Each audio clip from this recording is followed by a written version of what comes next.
It's wet, it's windy. I've just arrived in Sheffield for the first instalment of Chris Wilder 3.0 as he takes charge of Sheffield United against Charlton Athletic.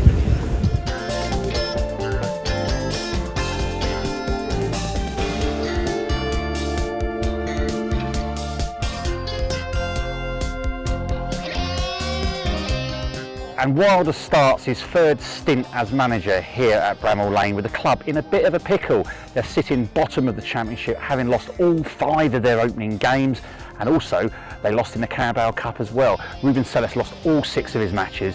His spell in charge was a complete disaster after taking over from Wilder in the summer. So can the Blades legend work his magic again and get the club up around those playoff spots? What do you make of Chris Wilder coming back? Yeah, definitely right decision. Someone who's a supporter, loyal blade, what we need, especially being in a bit of a lull. Definitely what we need. Were you surprised he went in the first place? Yeah. I mean, disappointing end to Wembley. I mean, lad both went to Wembley. Disappointing, gutting. But just can't understand the decision, to be honest. And just finally, do you think he can get you up around the playoffs? I mean, it's a big ask, isn't it? Big ask, but yeah, I think he could get them players motivated, 100%. So Chris Wilder back today. How excited are you? Very excited. I've got a smile on my face for the first time this season. What did you make of the decision to get rid of him in the first place? Madness. It's the only word. 92 points. Any other season you get promoted. Why would you get rid of him and then bring an unproven manager in? Just madness. I mean, obviously bottom of the league, 5 defeats, but a lot of games still to go. Do you think he can get you up towards those playoffs again? Is it possible? First challenge, get above Wednesday. Get above Wednesday. We'll think about the playoffs later in the season. There's 90% of the games left to play, so anything can happen. But he'll do a good job. So you never know. We'll wait and see. So, how excited are you for the return of Chris Wilder today? Oh, I think it will well do. We needed to get back into shape. We haven't got a team at the moment, but he'll sort them out. Yeah. What did you think of the decision to get rid of him in the first place? Obviously, there was a bit of some not going off behind the scenes we didn't know about. But with the season what Wilder had, it was amazing that they even thought about him leaving. And what do you think he can achieve this season? I mean, obviously, bottom of the table, 5 defeats out of 5. Can he get you around those playoff spots? Well, at the moment, it's all about the dressing room. Wilder will get the dressing room back together. He'll play the players in the positions they need to be in. There's no doubt about that. And he's a skillful man regarding tactics. So for me, by the time we've had another 3, 4, 5 games, Wilder will know what he's doing, and we should be about mid-table. History is firmly against the Blades this season. No club has ever in second tier history lost their first 5 games and got promoted. The highest placed team actually was Sheffield United, who back in 1996 lost their first 5 and finished 9th.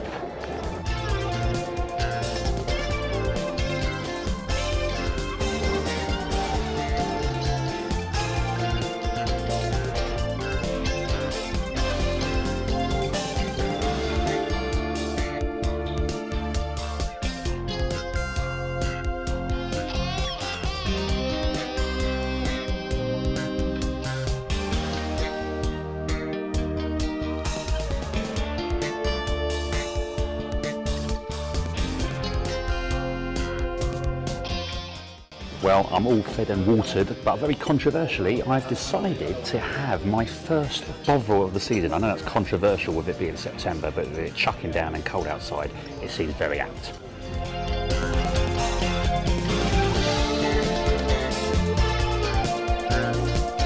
It's half an hour from kick-off and I'm just on my way to the press box. Chris Wilder has named his first starting 11 and no surprises. Tyrese Campbell is back in the team up front and Gus Hamer is restored to midfield. Absolutely bonkers that Ruben Celis left them out on Friday against Ipswich.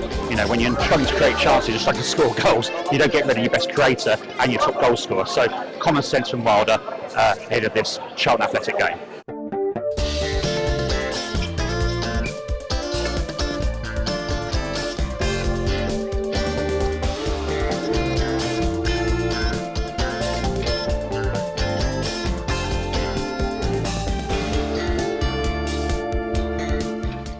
So both teams just finishing their warm-ups And a fascinating little twist today is it's the Tyrese Campbell derby. We have two Tyrese Campbells on the pitch. The Blades up front with Tyrese Campbell, who is the son of the late Arsenal and Everton legend Kevin, and then there's the Jamaican international Tyrese Campbell playing for Charlton.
Well, 20 minutes into the game and neither side holds any sort of advantage, but Charlton did have an early chance when Charlie Kelman charged forward on the edge of the box but dragged a shot wide, and then Tyrese Campbell of Charlton got down the right hand side and fired a ball across the face of goal.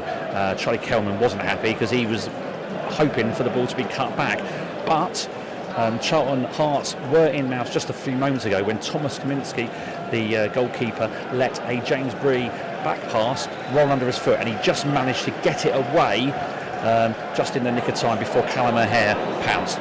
So still goalless after 20 minutes.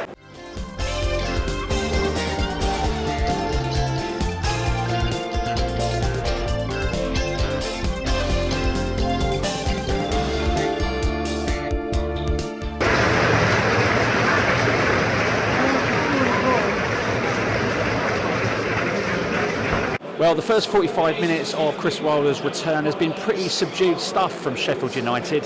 Haven't really shown any real quality. The closest they came was Gus Hammer having an effort from outside the box, which got deflected just over. But Charlton have had the better chances and had an absolutely brilliant one just before the break when Lloyd Jones met across with a thumping header, and Michael Cooper, the Sheffield United keeper, made an absolutely wonderful one-handed save to save the day for Sheffield United. But as I say, pretty subdued stuff at the break.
So Chris Wilder's homecoming party ends in defeat. Charlton are the ultimate party poopers.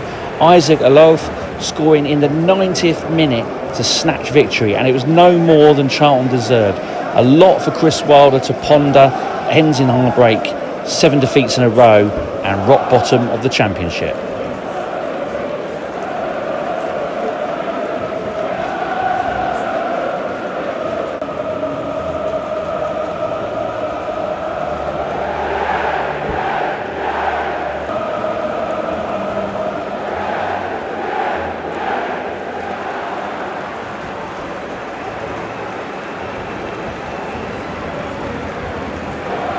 Tanto, last minute winner here at Sheffield United, how did that feel?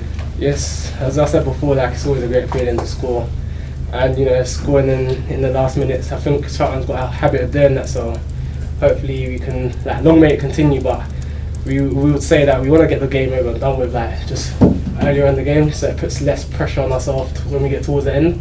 But I feel that we know we've got subs on the bench that are raring to go, so we just keep going to the final minute.